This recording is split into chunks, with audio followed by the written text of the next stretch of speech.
sheegeen in malaayiin kombiyuutar oo Windows 10 ah uu saameeyay cilad xagga amniga ah. Shirkadda weyn ee caanka ah ee Microsoft ayaa sii deysay update cusub kaas oo amni ahaan Windows 10 ka saameyn weyn ku leh.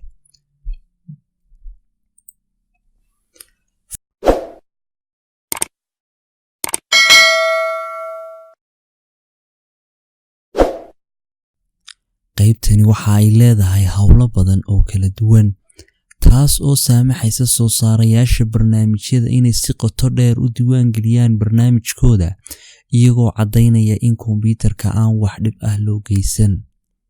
laakiin fayraska ayaa u ogolaan kara kuwa wax weerara ama attackerska inay ku faafiyaan kombiyuutarka si sharci ah, waxaana inta badan hackersku uu ka caawin doonaa in ay faafiyaan fayrasyada kombiyuutarka ee ay sameeyaan. qofka isticmaalaya ma ogaan karo in software-kan uu yahay mid virus wata iyo in kale.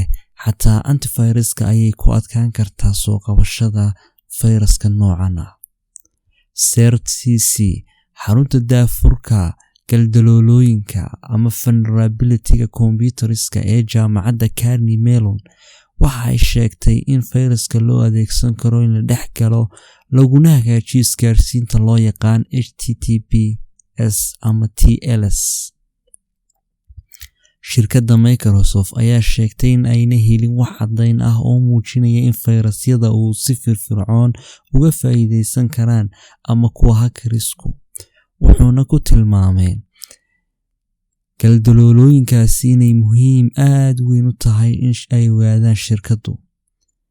saxafiga madaxa bannaan ee Braincrypt ayaa markii ugu horreysay ka warbixiyay faahfaahinta xatooyada.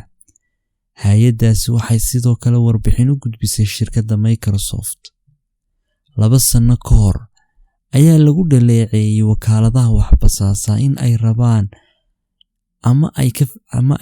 inay ka faa'iideystaan galdaloolooyinka Windows 10-ka.